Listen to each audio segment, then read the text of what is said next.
do dia 5 de outubro de 2021. Professor ainda rouco, tempo seco, mundo acabando, e vamos em frente. Aí, vamos trabalhar.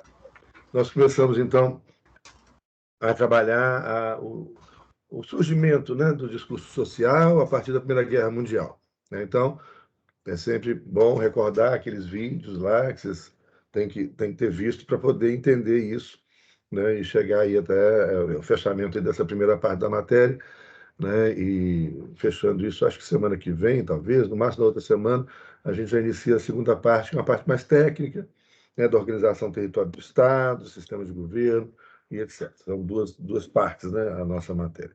Bom, então, nós vimos a Primeira Guerra Mundial, é um marco divisor de águas, né, onde morre o liberalismo, a crise do liberalismo, né, que sofre graves oposições e principalmente é destruído, né, naquele conflito que nós estudamos sobre o capitalismo liberal versus o capitalismo conservador, né? E aí nós vimos então, né, o surgimento a partir da Primeira Guerra Mundial e aí várias revoluções, insurreições que acontecem nesse período, o surgimento de outros tipos de Estado, né? Nós estamos falando então dessa tipologia de Estado e, portanto, em substituição ao Estado liberal, que morre aí na Primeira Guerra Mundial, né, surge um discurso social, uma nova hegemonia do discurso social, né, que substitui aquela hegemonia do discurso liberal. Obviamente, isso a gente está falando do mundo ocidental, né, e principalmente nas potências europeias e América do Norte, etc.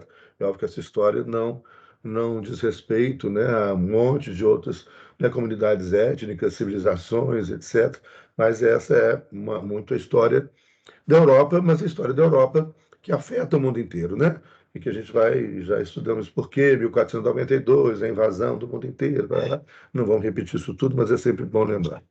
E aí, então, nós vemos que esse discurso social ele vai ter ali três grandes vertentes, simplificando bastante. Uma grande vertente centrista, né, que é a social-democracia, uma vertente de centro-direita, mas que se inclui aí dentro dessa vertente centrista, né, que é o social-liberalismo.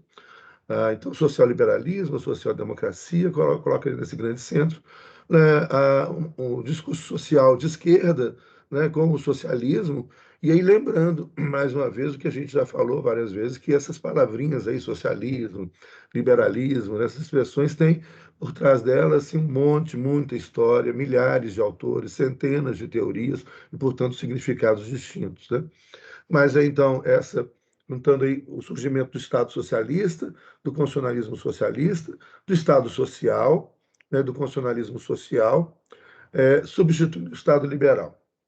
Na extrema esquerda, né, há um movimento radical, extremista, né, que nós chamamos de stalinismo, depois vamos mencionar, e na extrema direita, o fascismo e o nazismo. Bom, e é muito importante, então, entender essa construção do nazismo e do fascismo enquanto um movimento de extrema-direita apoiado pelos conservadores, né?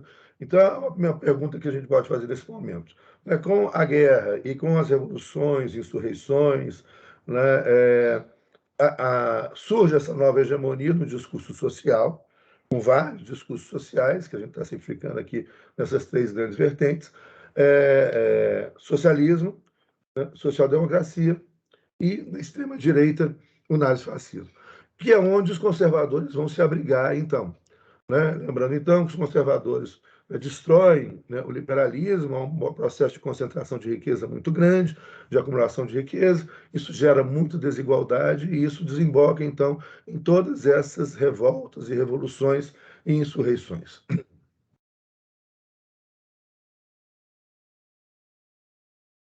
Então, hoje, o médico falou que eu não vou ficar bom da garganta enquanto não parar de falar, não tem jeito. Hoje eu dei aula de 8 da manhã até meio-dia e 20. À tarde teve reunião, e agora a aula não tem jeito, vai assim mesmo, né? Bebendo muita água. Então, então o que a gente tem, né? Onde que os conservadores vão se refugiar, né? ou seja, esses grandes capitalistas, as grandes empresas. Eles vão se refugiar justamente na proposta, né, extremista, racista e nazista. Então, vamos lembrar aí, né, nós já mencionamos isso, até, né, mostrei um livro para vocês ali que está. Cadê o livro? Está por aí. Né, que é o Hitler Ganhou a Guerra, né, que mostra, então, a participação de grandes empresários, né, grandes empresas de vários lugares do mundo, né? Não só da Itália, da Alemanha, do Japão, mas principalmente da Itália, da Alemanha, do Japão, mas também da Inglaterra, da Holanda, dos Estados Unidos, né?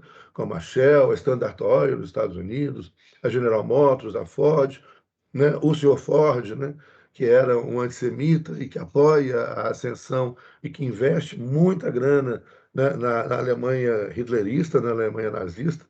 Então, aí, esses grandes empresários vêm na ascensão do fascismo, a Marcha sobre Roma, Benito Mussolini, 1922, e na ascensão do nazismo, então, a primeira tentativa de chegada ao poder em 1926, com Adolf Hitler, e depois a chegada ao poder, né, por meio de eleições onde os nazistas aliados aos conservadores de direita, né, que representam os interesses dessas grandes corporações, desses grandes empresários, né, conseguem fazer Hitler chanceler da Alemanha, né, primeiro-ministro.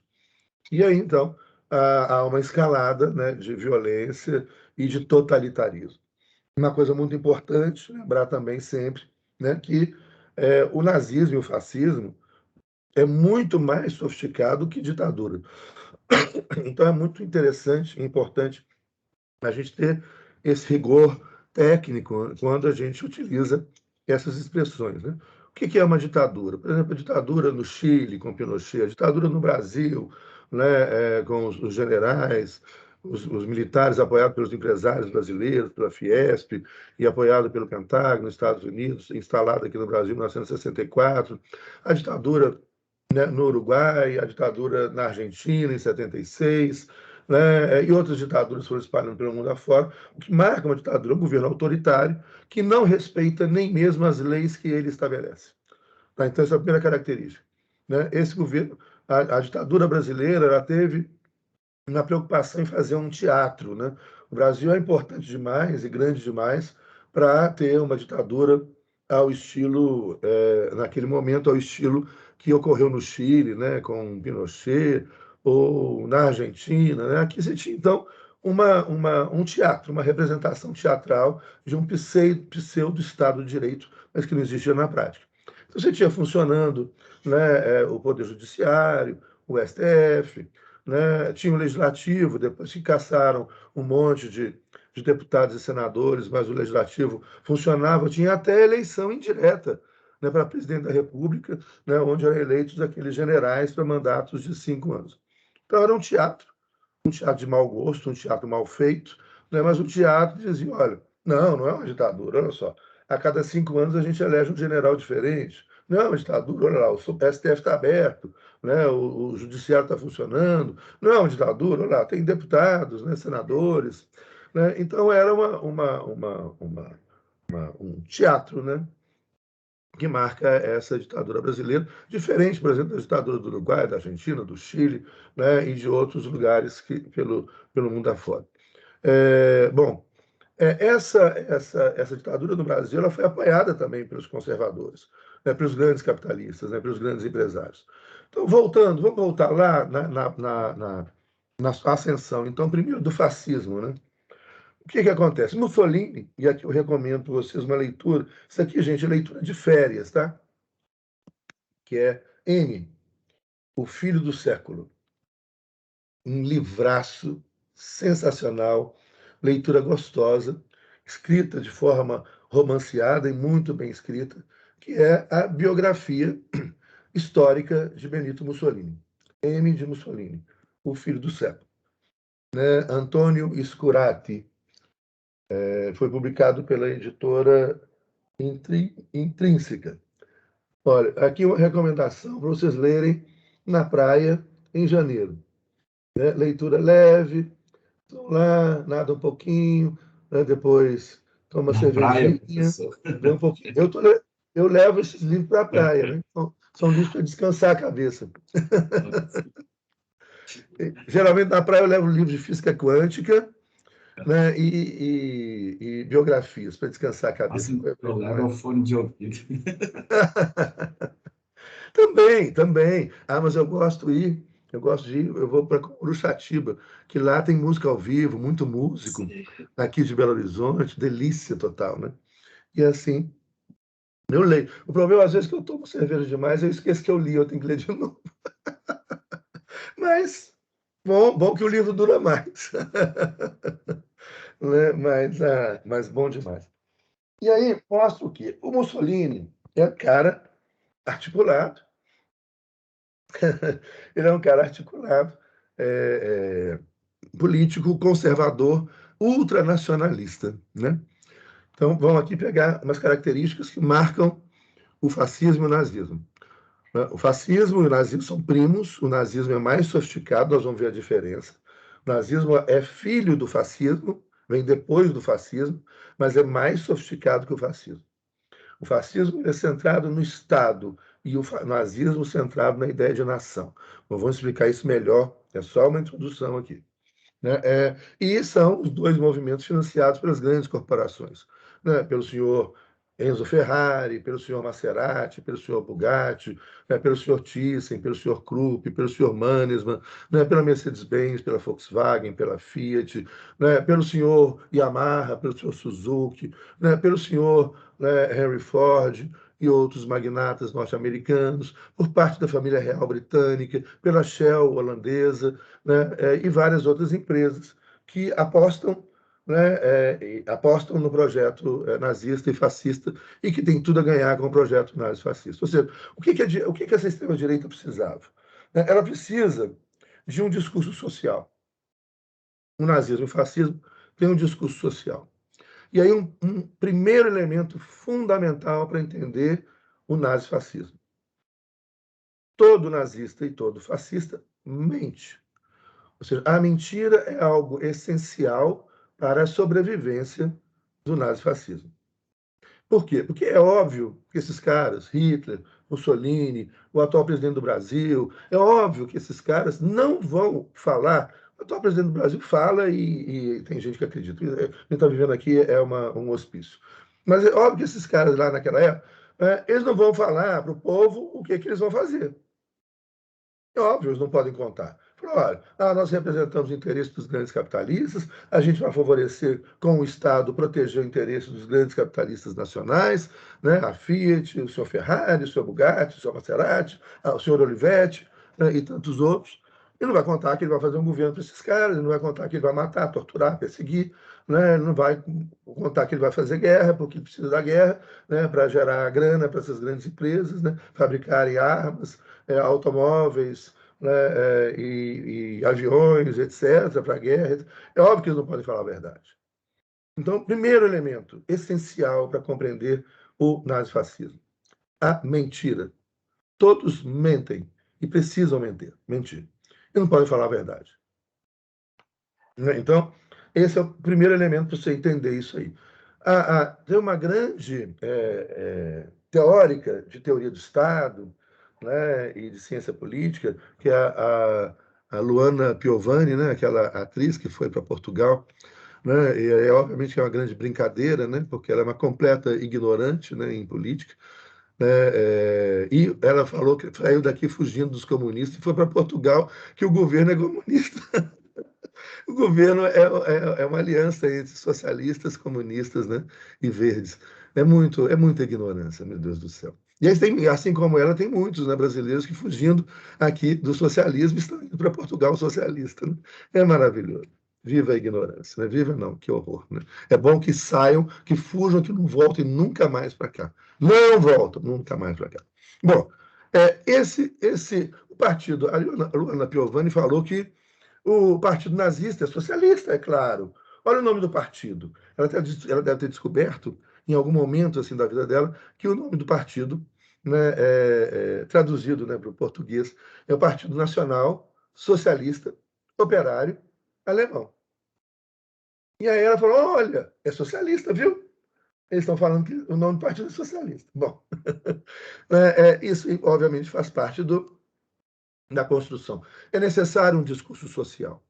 O que todos, né, grandemente na Europa, naquele período, querem, né, é um discurso social que substitua o discurso individualista liberal, que gerou miséria, desigualdade e que desembocou na Primeira Guerra Mundial. Queremos um discurso social. E esse é o discurso social da extrema-direita.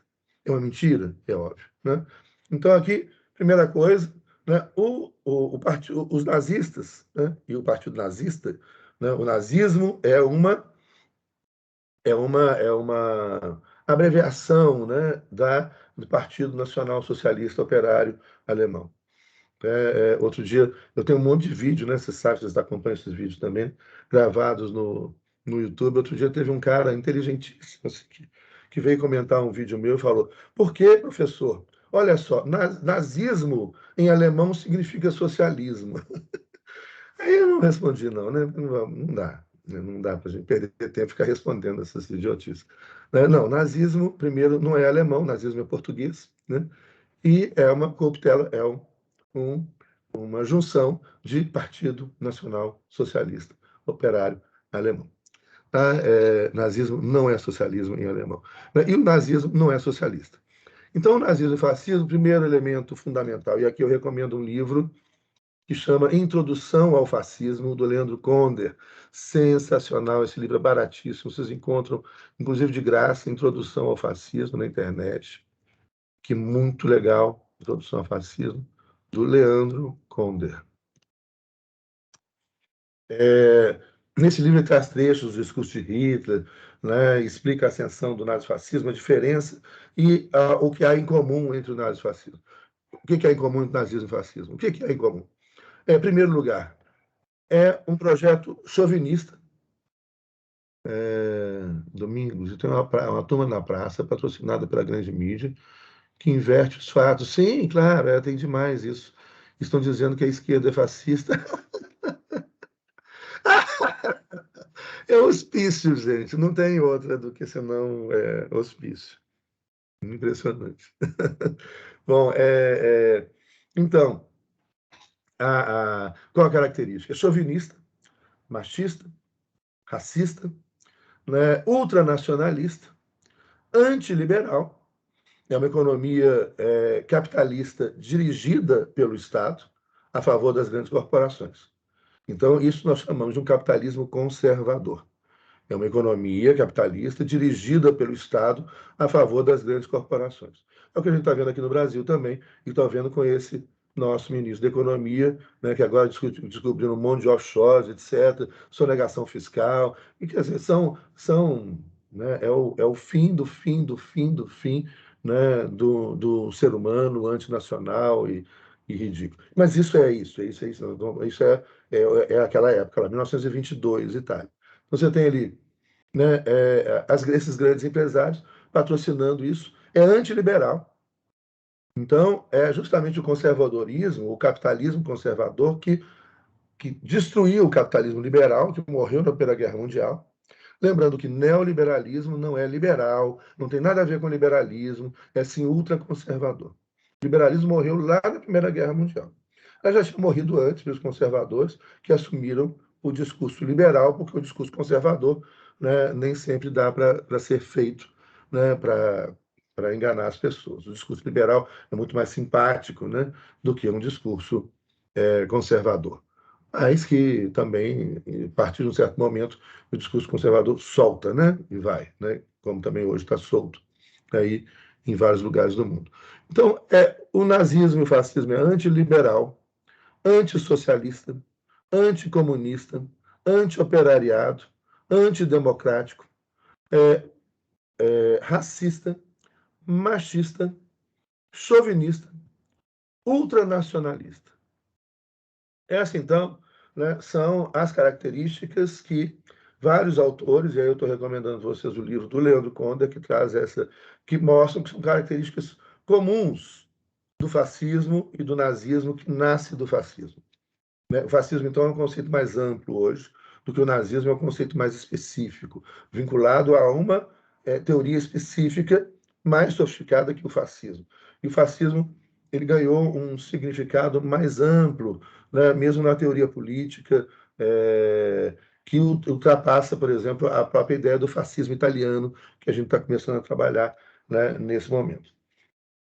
Então, antiliberal, antissocialista, anticomunista, antioperariado, né, antidemocrático, chauvinista, racista, machista, né, violento. E um dos lemas de Mussolini é tudo pelo Estado, tudo no Estado, nada fora do Estado. Então, aqui também um outro erro comum, né, no senso comum, é que fala, olha, é óbvio que o nazismo é de esquerda, olha só, é a favor do Estado. Então, o pensamento de esquerda do século XIX, ele é todo contra o Estado. Os comunistas querem acabar com o Estado. Os anarquistas querem acabar com o Estado. E os socialistas querem colocar o Estado a serviço da população, com saúde, educação, previdência, etc. Isso é o pensamento socialista do século XIX. Né? Então, é muito... E aí, já adiantando conceitos que a gente vai aprofundar, né, agora ainda, né, e na aula que vem, etc., né, quando se fala em o que é comunismo, né? Comunismo é uma teoria fundada a partir de vários pensadores, especificamente Marx e Engels, que defende a construção de uma sociedade igualitária com o fim da... Com o fim... Gente, isso aqui. Com o fim do Estado. Mas o que os comunistas defendem? Eles defendem que é necessário primeiro passar por um estágio do Estado socialista, onde a função desse Estado forte é educar todo mundo, né? Gerar emprego para todo mundo, dar moradia para todo mundo, criar uma sociedade ética, moralmente evoluída. Estou falando da teoria, tá, gente? Moralmente desenvolvida, né? Eticamente desenvolvida, intelectualmente desenvolvida, e de maneira que quando esses novos cidadãos, né, na União Soviética se falava do novo ser humano, da nova mulher e do novo homem comunista ou socialista, que seria então essa mulher e esse homem livre da opressão, livre da miséria, né, intelectualizado, né, estudado, né, que moralmente avançado, eticamente avançado, e aí então você poderia extinguir o Estado. Então, primeiro, o Estado tem a tarefa de preparar esse ser humano evoluído. Quando esse ser humano estiver pronto, né, há a extinção do Estado e a construção de uma sociedade comunista.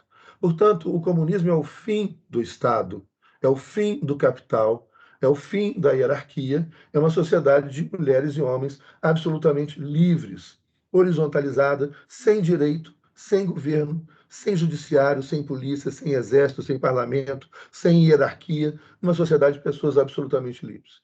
Mas os comunistas entendem que é necessário, defendem, que antes é necessário criar um Estado socialista que eduque todo mundo, então a saúde tem que ser universal, que forme todo mundo dentro de outros padrões éticos e morais, para que justamente no futuro você possa extinguir o Estado e criar uma sociedade ética. A sociedade comunista é uma sociedade ética. Isso é o comunismo. Tá? Agora, outra coisa são as experiências e os governos dos partidos comunistas. Então, aí você tem vários governos distintos. Né? Governos mais democráticos, mais autorizados, governos totalitários, como na época do stalinismo, governos de vários vieses. Que governos, então, nas mãos hoje, a China, por exemplo, não é um Estado comunista, nem é capitalista, né? Nem é socialista, né? A gente já falou isso. A China é a China. Mas a China é um país governado desde 1949 pelo Partido Comunista, até hoje. Então, uma coisa é o Partido Comunista, uma coisa são as pessoas, né, criando estratégias e mecanismos para construir a sociedade comunista, e outra coisa é a teoria, ou seja, o que é comunismo. Comunismo é isso, é o fim do Estado. Tá? Então, no século XIX, as teorias, tanto liberais, socialistas, comunistas, né, todos eles são contra o Estado. Só que usam o Estado. Os liberais usam o Estado para manter a ordem e a proteção à propriedade privada. A gente já estudou isso. Então, o Estado liberal é um Estado forte na área de segurança, Forças Armadas e Polícia. Estados Unidos é um exemplo. Né? O Estado socialista é um Estado forte na área de saúde, educação e previdência, o tripé do Estado Social que a gente vai estudar agora. É hoje Escandinávia, por exemplo, Noruega, Suécia, Finlândia, Dinamarca, Alemanha, né? Então, é um Estado forte na área de saúde, educação, previdência, bem-estar social, o chamado Estado de bem-estar social, né? E os comunistas defendiam que a gente precisa de um Estado forte para criar esse novo ser humano, ou seja, pessoas éticas, que no futuro não precisarão mais do direito penal, da polícia, né, do Estado controlando a vida delas, do Estado punindo, proibindo, não precisarão mais, né, de nenhuma forma de hierarquia, porque serão pessoas onde o direito, a moral, a ética está dentro da cabeça delas, está dentro do coração delas. Isso é uma sociedade comunista. A diferença de comunistas para anarquistas é que os anarquistas criticam os comunistas, e tem uma briga feia entre anarquistas e comunistas, não se entendem até hoje, porque os anarquistas acham que todo poder corrompe, e eu tendo a concordar com os anarquistas, né? Todo poder corrompe. E aí, então, o problema todo, né, e a grande contradição das experiências do socialismo real em busca do comunismo, ou seja, dos estados governados por partidos comunistas, né, é que você aumenta o Estado, aumenta o poder do Estado para depois acabar com o Estado. Isso é uma contradição histórica que se torna insuperável. Ou seja, você vai aumentar o poder daquilo que você pretende acabar com ele. Né? E aí entram as pessoas, nós, seres humanos, complicados. Né? Que a gente chega ao poder, as pessoas chegam ao poder, né? E se apegam ao poder e não querem largar o poder. Tá? Então, esse aí é o problema, as distorções que ocorrem com todos esses sistemas políticos, né, tanto à direita quanto à esquerda. Poder, e às vezes os anarquistas falam, não. Logo, é uma contradição, não dá para a gente fortalecer o Estado para depois acabar com o Estado. Que é poder, você aumenta o poder do Estado. Como é que depois você vai acabar com o poder do Estado? É o que aconteceu na União Soviética, por exemplo. Né? Então, não vai. Então a gente tem que acabar com o poder imediatamente. Os anarquistas defendem isso. E são inúmeras, incontáveis teorias anarquistas no século XIX. Algumas violentas, outras pacifistas, outras. Né? Tem de tudo entre os anarquistas. Mas o que há de comum entre os anarquistas de esquerda, o que é? Acabar com o poder, acabar com o capital e acabar com o Estado. Acabar com a hierarquia imediatamente. Todo poder corrompe. Criar uma sociedade de pessoas absolutamente iguais, né? Sem hierarquia, né?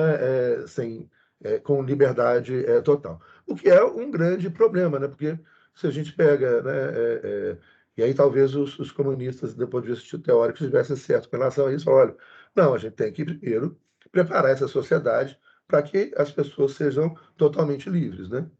Então, bom, então isso aqui eu estou falando o quê? Essas teorias do século XIX são teorias contra o Estado. Ou seja, teoria do Estado total, ou é o stalinismo, a extrema esquerda, ou é o fascismo e o nazismo, a extrema direita.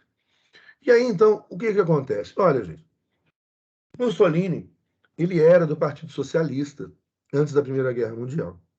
Só que Mussolini, ele é um cara bélico e ultranacionalista. E os socialistas são internacionalistas. Outro aspecto fundamental, que aparece na contradição do próprio nome do Partido Nazista. Partido Nacional Socialista. Partido Nacional Socialista Operário Alemão. Né? Ou tem algumas traduções, né? Partido Nacional Socialista dos Trabalhadores da Alemanha. Né? Quando traz essa tradução aí tem os caras assim muito inteligentes, viu, o PT! Meu Deus do céu. Não, o PT é social-democrata, né? Social-liberal, Lula é social-liberal. O governo Lula foi um governo de centro-direita. Na Alemanha é um governo centro-direita, né? Um governo social-liberal. Né? Mas aqui no Brasil, se você fala a palavra social, né, os caras já enlouquecem. Então, o que você tem ali? Mussolini, ele briga e sai do Partido Socialista e funda o seu próprio partido, que é o Partido Fascista, que utiliza, então, resgata, né, um símbolo que é um partido de extrema-direita. Veja bem, ele sai do Partido Socialista Italiano, de centro-esquerda, e cria um partido de extrema-direita. Né? Ou seja, ele passa, então, a fazer um discurso social à extrema-direita. Isso, então, vai chamar a atenção imediata dos empresários italianos. Né? Está nesse livro aqui. Leiam na praia. Muito bom. Grande leitura. Gostosa leitura. E é romanceada, muito bem escrita, a tradução está muito boa. vai falar, olha, não, aqui é socialista, não estou com nada, eu sou nacionalista, sou italiano, vivo a Itália, tudo pelo Estado italiano, a bandeira italiana, né? E aí ele vai começar a fazer esse discurso, né, que é um discurso extremista de direita. Ou seja, ele é nacionalista, ele é violento, ele passa a ser um discurso antissocialista, anticomunista, né? E que vai fazer um discurso pró-trabalhador, né? Então, é um discurso social que o capital precisa. Esse livro, então, vai mostrar, por exemplo, que grandes empresários italianos começam paulatinamente, gradualmente, a se aproximar de Benito Mussolini. Fala, ó, esse é o cara que a gente precisa. Faz um discurso que o povo gosta, é um populista, né? Então ele faz um discurso que agrada o povão, que agrada o trabalhador, né? Ele faz um discurso e prega uma prática social, né? La Máquina Popular, né? O carro, que é o Volkswagen, né? De Hitler, né? O carro do povo. Agora todo trabalhador vai poder ter seu carrinho, né? Agora todo trabalhador vai ter um sindicato, mas o sindicato é controlado pelo Estado, que é controlado pelo capital, né? Agora o trabalhador vai ter emprego, né? Agora o trabalhador vai ter segurança e etc. E aí o capital fala, olha, nós precisamos desse cara, né? Ele faz um discurso social, ele se fala, ele faz um discurso que ele utiliza. Eu tenho uma folhinha, né? Folhinha de. Nem usa mais, né? Porque agora é tudo. Mas aquelas folhinhas, né? Que, passando janeiro, fevereiro, né? Uma folhinha que eu ganhei de uma ex-aluna minha, que se tornou muito amiga minha, que ela tem uma irmã que mora na Suíça, mas na parte da Suíça italiana, né? Você tem um cantão suíço que fala italiano. A Suíça fala 4 idiomas, né? O romanche, o alemão, que é majoritário, depois o francês, depois o italiano, depois o romanche, que é uma língua românica também, uma língua de origem latina. E na Suíça italiana, você tem muito ali simpatizantes dos fascistas, né? Assim como na Itália, no norte da Itália, que é a parte rica da Itália, né? Então, esses caras, é, é, ela ganhou que é casada com a irmã, como é que é? Casado com a irmã é cunhado. Isso. Ganhou do cunhado uma folhinha fascista, publicada na Itália, distribuída na Itália, na, na, na Suíça. Essa folhinha é de 2006. Mas é interessantíssimo. Na capa da folhinha tem o Mussolini fardado, e aí cada ano tem o Mussolini com uma farda diferente. E escrito assim, Itália Socializazione, Itália, socialização e justiça, uma coisa assim.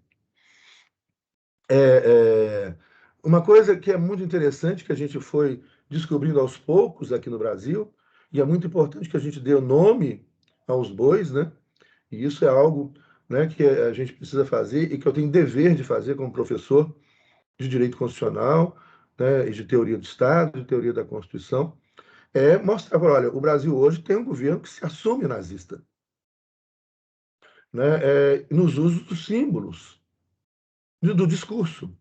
Né? A tal frase, né, meglio um anno da leone que 100 anni de pecora.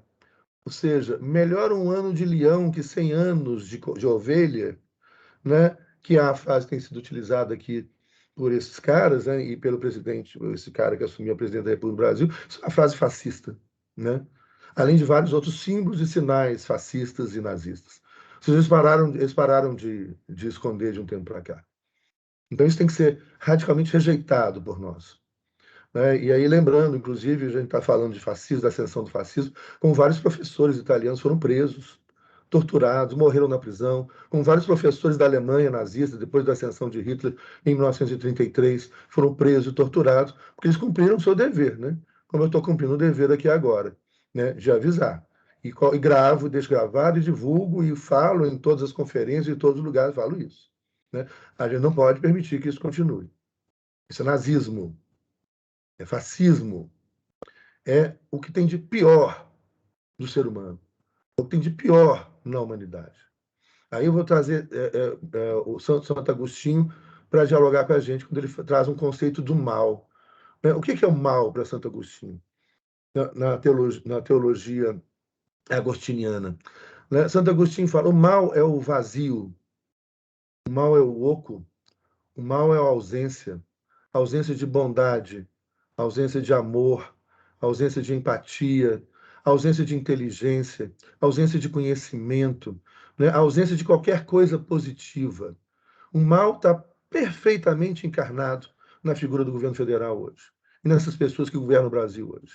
A ausência de empatia, a ausência de amor, a ausência de bondade, a ausência de inteligência, a ausência de conhecimento, a ausência de qualquer coisa que preste. É o oco, é o vazio, é o Professor, ausente. Isso é o fascismo. Diga, Hernani.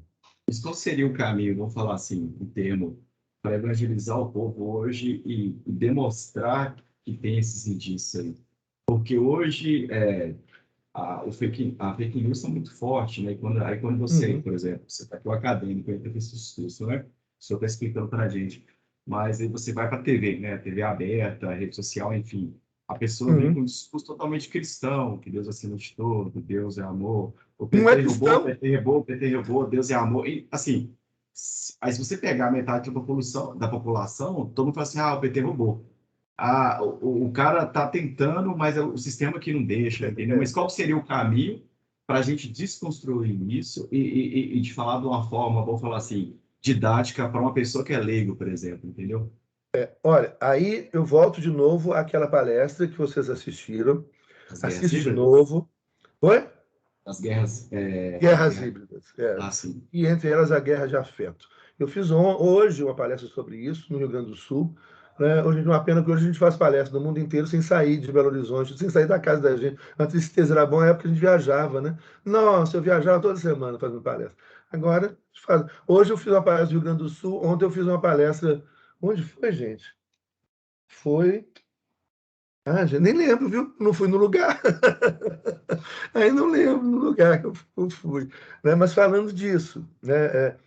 Ou seja, nós estamos numa guerra de afetos. E isso é um outro elemento do fascismo. O primeiro elemento é uma mentira, começando pela mentira. O segundo é um movimento emocional. Ele transforma a política não no espaço racional. É impossível você dialogar com um fascista. É o que você está colocando aí, Hernani. Impossível você dialogar com uma pessoa, não apenas com um fascista, mas com uma pessoa que é vítima do fascismo. Então, essas pessoas que estão falando aí são pessoas bem intencionadas, são pessoas, né, que cresceram com a gente, estudaram com a gente, né, primo, parente, às vezes até irmão, né, irmã, né, pessoas da nossa família, que viraram esse monstrengo, né, mas são vítimas, são vítimas. Então, uma coisa importante é a gente diferenciar o fascista, né, o atual presidente, o ministro da Economia, o cara que é mal mesmo, mal. Isso é mal. Isso é do mal. Esse vai para o inferno, que é o lugar dele. Mal, sacana, né? Hitler, Mussolini. Outros são as pessoas que foram envolvidas pelo discurso desses caras lá na década de 1920, 1930, e hoje pelo sofisticadíssimo mecanismo de guerra de afetos. As pessoas estão desequilibradas do ponto de vista mental. Ou seja, elas estão delirando, mas é um delírio provocado, né? Não é um delírio enquanto sintoma das ciências psi, não. É um delírio provocado propositalmente pela inteligência artificial de forma extremamente sofisticada. E que eu estudo ali, acabei de escrever um texto agora que vai sair, né, num livro que está sendo editado pela PUC Minas, aliás, em dois livros, né, que vão sair pela PUC Minas, né, e esse é o posicionamento, né, da Igreja Católica no Brasil e a Igreja Católica, né, do Vaticano, do Papa Francisco, né, do combate ferrenho, decidido e corajoso contra o fascismo e contra o nazismo. Por quê? Porque isso aí, né, Deus acima de tudo, né, isso não é cristão, não. Não tem nada de cristianismo, nada. Esses caras não são cristãos, não. Cristão, o que é que Jesus Cristo, né? E eu gosto, estudei teologia com os amigos teólogos aí da PUC, gosto muito de, né? O que é que Jesus Cristo pregou? Amor, amor, amor.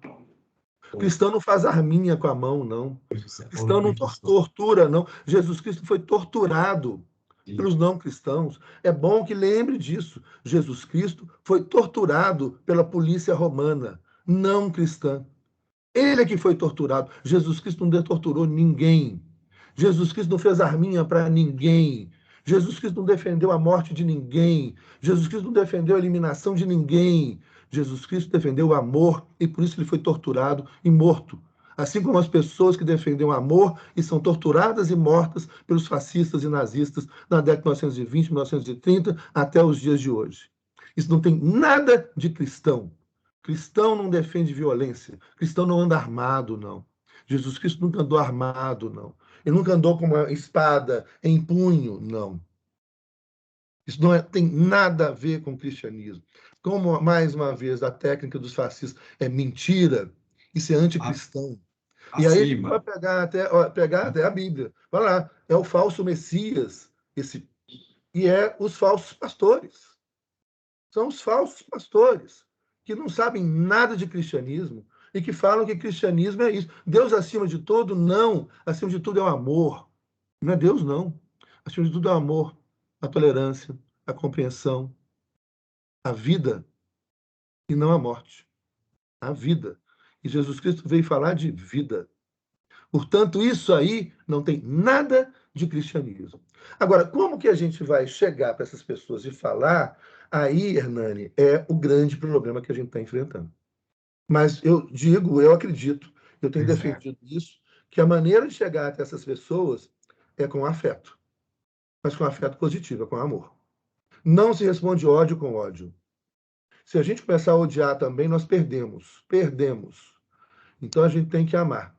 Eu acho que a maneira de libertar essas pessoas do mal, né, do fascismo, do nazismo, disso aí, desse governo, né, é com muito amor. Muito amor. Agora, é só isso. Né?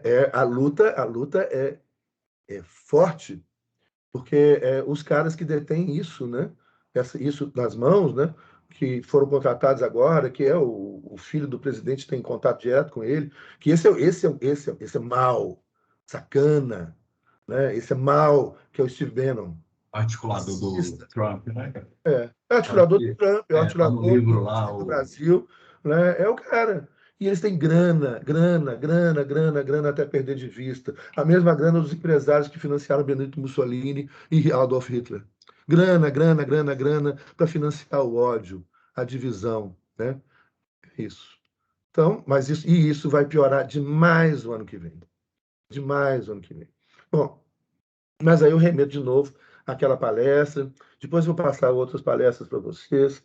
E vejam também, se vocês não viram ainda, a palestra do Antônio Quinet, que é um grande psicanalista, o Antônio Quinet, Q-U-I-N-E-T. Já recomendei essa palestra para vocês, está no YouTube. A palestra se chama Ignoródio, que ajuda a entender a geração do ignoródio. A minha palestra lá. E se vocês pegarem essas palestras do Instituto Silva Lani, que é a palestra que eu fiz, que é o Instituto da área das ciências da psicologia, essa palestra que eu fiz era para os conselhos regionais de psicologia do Brasil inteiro. Né? Você tem várias outras palestras interessantíssimas. Inclusive uma palestra imperdível de um delegado da Polícia Federal, né? Falando dessas técnicas de geração de ódio, de divisão, de violência, né? Utilizadas hoje pelo poder no Brasil, que vai cooptar pessoas em todos os setores, inclusive, né? Dentro da polícia, né? Dentro das Forças Armadas, o que é um perigo, né? Você botar, então, corporações armadas mergulhadas no ódio e no fascismo.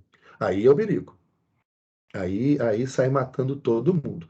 Itália, 1922, Alemanha, 1934, e vários outros países também que sofreram o nazifascismo, né? Hungria, Polônia, naquela época e agora de novo também, etc. Bom, a ideia é, Mussolini assume o Estado, tudo pelo Estado, tudo no Estado, tudo sob o controle do Estado. E o Estado é patrocinado pelo capital, pelo grande capital. Isso é o fascismo. Né? Então, até hoje, na Itália, eu fui uma vez dar um curso no sul da Itália, na Puglia. A Puglia é o salto da bota ali. Estive em Brindisi, e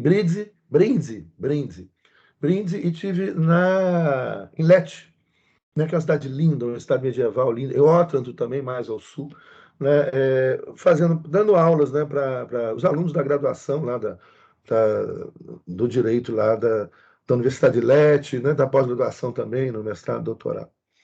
E eu falando essas coisas lá, o professor que me recebeu lá, um professor de Direito Constitucional, falou: professor, olha, toma cuidado, o senhor é estrangeiro aqui, né, falando isso, do fascismo, tem um monte de aluno fascista aí. E ele falou: repara, sai na cidade, que tem a cidade medieval no centro, linda, e fora a cidade moderna, né? É a cidade moderna, igual as outras cidades modernas, né, pelo Ocidente afora. E ali eles mantiveram, na cidade, por exemplo, Mussolini levou água para a cidade. Né? E na distribuição de água, nesses bueiros, né, de ferro pesado, que tem, né, tem aqui também, né, esses bueiros de ferro pesado, até hoje, o desenho que tem no bueiro é o desenho do fáscio, que é o símbolo do fascismo. Tem um prédio lá, construído por Mussolini, pelos fascistas, que o prédio tinha letras, né, de bronze ou cobre, sei lá. Eles tiraram essas letras. Estava escrito tudo pelo Estado, tudo no Estado, nada contra o Estado. Né? Eles tiraram essas letras, mas eles não apagaram até hoje. Tá? Quando eu fui lá, estava lá. O sujo estava debaixo. Então, o escrito permanecia lá. Em banca de jornal, você compra, por exemplo, o livro Negro de Benito Mussolini, né, que são técnicas, né, do fascismo, do ativismo fascista e etc. Né, que tá pela Europa e crescendo de novo. Né? Bom, então, aqui você tem a primeira fórmula. O fascismo ele é hiperestatal, de um Estado que existe, não estou falando novidade aqui, olha que nós estudamos lá no século XVI, quando surgiu o Estado moderno. O Estado moderno surgiu para proteger quem? Nobres burgueses. O Estado fascista italiano existe para proteger burgueses. Novidade nenhuma. Novidade nenhuma. Espanto nenhum. Ah, o Estado é coisa de comunista. Não, o Estado não é coisa de comunista. O Estado é coisa de stalinista. Né? Depois nós vamos trabalhar o stalinismo, na extrema esquerda. Né? Mas não. Né? O Estado é coisa de fascista. E o Estado moderno é coisa dos nobres e dos burgueses, que criaram o Estado, que criaram o Exército e a polícia para proteger o seu patrimônio, a sua riqueza, né? E os seus interesses dentro do Estado. É isso que Mussolini fez. Então, Mussolini vai falar tudo pela Itália, né? Tudo pelo social, tudo pelo social, né? Tudo pela Itália. Né? E, na verdade, você põe toda a estrutura do Estado para proteger o grande capital. O grande capital, né, Fiat, Ferrari, né, o senhor Ferrari. O senhor Ferrari recebeu o título de comendador, il commendatore Enzo Ferrari. Né? O comendador, ele recebeu o título de comendador das mãos de Benito Mussolini. Foi Mussolini que transformou Enzo Ferrari em comendador. Se vocês entrarem na internet, vocês vão encontrar uma foto de Henry Ford, dono das indústrias Ford dos Estados Unidos, recebendo uma condecoração do cônsul nazista em Detroit, como a suástica. A Ford e a General Motors fabricam cerca de 70% dos veículos leves do exército alemão. A Standard Oil fornece petróleo, fornece combustível para o exército alemão e para a Força Aérea Alemã. Standard Oil. E o senhor Prescott Bush, sabe quem é Prescott Bush? Ah, está nos livros de história, nos documentos da Segunda Guerra Mundial. Da Segunda Guerra Mundial, que antecede, né? Na década de 1930. O senhor Prescott Bush, o vovô Bush, pai do George Bush, pai e vô do George Bush, filho, os dois presidentes dos Estados Unidos, Prescott Bush lavava dinheiro nazista para Adolf Hitler via Nova York, no seu banco. E ele era acionista de empresas de aviação que fabricavam aviões que bombardeavam, né, as tropas norte-americanas no teatro de guerra da Europa Ocidental. Assim também como o senhor Sostens Benz. Coronel do exército norte-americano, multimilionário, que era acionista de uma fábrica na Alemanha que fabricava os aviões que soltavam bombas nos seus comandados. Então é esse tipo de gente que a gente está falando. Esse tipo de gente que a gente está falando. Né? Esses são os caras, esses caras, são os magnatas, que não estão nem aí para a vida de ninguém, que não estão nem aí para o bem-estar de ninguém, e estão nem aí além do que é para eles e o dinheiro deles. Eles são piores que os nazistas e fascistas, sabiam? Porque eles financiam o nazismo e o fascismo, mas o nazista e o fascista ainda acreditam em alguma coisa. Eles não acreditam em nada. é o oco, é o vazio. Eles acreditam só em grana e poder puro, oco, vazio. Eles são piores que os nazistas e os fascistas, esses caras. Esses caras, então, financiam, falam, Mussolini, vem para cá, vem para perto de nós, gente. Não, você é o cara que você precisa, que a gente precisa. Você faz discurso social, você encanta o povo, né? Você defende o operário. Né? Nós vamos fabricar agora um automóvel popular para o operário ter lá. O sindicato fica na mão do Estado, mas o Estado está na mão do capital, então, na verdade, o sindicato está na mão do capital. Né? E aí, pronto, tudo acertado. Né? E aí, então, vem algo interessante, né? A recuperação do capital das grandes corporações italianas, e aí a gente precisa voltar então a 1910, a coisa que eu já falei naquela gravação, mas que vou só rememorar, não vou repetir não, mas só lembrar isso. Em 1910, você tinha as 6 maiores economias do planeta, as 6 maiores economias industriais do planeta, economias capitalistas industriais. Desses 6, quem eram os 6 grandes em 1910? A primeira grande economia do planeta já eram os Estados Unidos da América. Vou lembrar aqui que pós Segunda Guerra Mundial a economia norte-americana ela dispara, mas é algo assim disparado em relação ao resto do mundo. Depois com a criação da União Soviética, a União Soviética se aproxima dos Estados Unidos, mas nunca chega perto nem ultrapassa. A economia soviética nunca ultrapassa. E com o fim da União Soviética, a Rússia vai lá para baixo. Uma coisa que é muito importante de lembrar, a Rússia hoje está aí em torno da 5ª economia do planeta. Né? Ela era menor que a economia brasileira. O Brasil chegou à 5ª economia, agora o Brasil está em 14º, mas a Rússia está em 5º lugar. Né? Muito, muito, muito longe dos Estados Unidos e muito, muito longe da China. Né? Só que a Rússia é talvez o país mais rico do mundo em termos de riquezas, em termos de potencial de exploração de riquezas naturais. A Rússia está assentada sobre muita riqueza. Aí muito mais que os Estados Unidos, que também tem muita riqueza, mas já explorou, né? E a China, que não tem tanta riqueza no seu subsolo, e precisa. Não sei se vocês estão acompanhando hoje, né? Qual é a salvação da Europa? A Europa está sem a Inglaterra, gente. Vocês estão vendo essas cenas, são cenas de fim de mundo. É assustador. Né? Na Inglaterra, os caras brigando no meio da rua, aqueles ingleses educados, né? Oh, pardon, I'm so Pessoal, sorry. acho que tem algumas perguntas no chat aí. Ah, tem? Ah, vamos lá. Paulo Vitor, a Igreja Católica apoiou o fascismo? Parte apoiou, parte não apoiou, foi contra. Hugo Boss fez uniforme, Hugo Boss fez uniforme, sim. É muito interessante, você tem documentos e filmes, inclusive, né, que a Igreja Católica da Alemanha e a Igreja Protestante da Alemanha, alguns pastores e alguns padres apoiaram Hitler.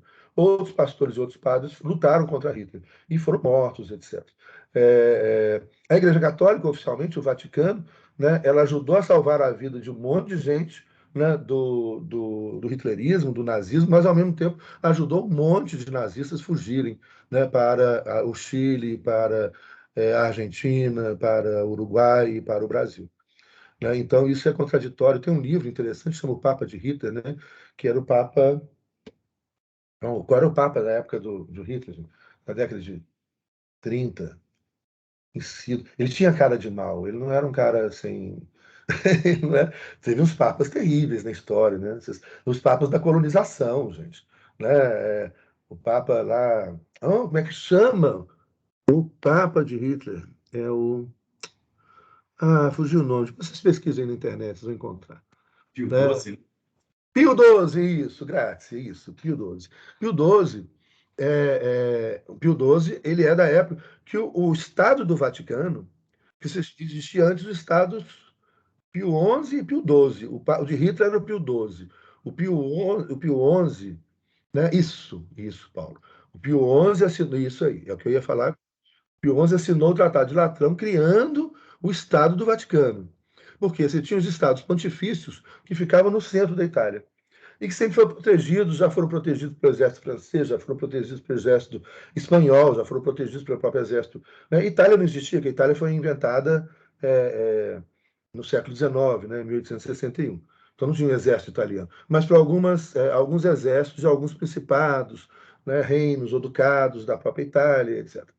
É, é, esses estados pontifícios, com o surgimento da Itália, né, ou seja, com a unificação italiana, né, o rei Vittorio Emanuele, do norte, né, ele vai unificando toda a Itália, invade a Península Itálica, chegando até Roma, né, e o líder, né, socialista do Sul, o... Ai, gente, não está legal, estou esquecendo os nomes, gente, a cabeça cansada, eu já falei demais o dia inteiro. Como é que chama? O líder fantástico, que lutou aqui no Brasil também, que casou com uma brasileira rio-grandense. Garibaldi, isso. Garibaldi, grande Garibaldi, Anita Garibaldi, né? Que foi para a Itália também, e lutou na guerra, né, pela unificação da Itália, né? E aí, então, nesse momento, desaparecem os estados pontifícios, que ficavam no meio ali da Itália. Roma e um monte ali de regiões ali no centro da Itália. Né? Desaparece o estado pontifício. E aí o poder do Papa fica sem um Estado, né?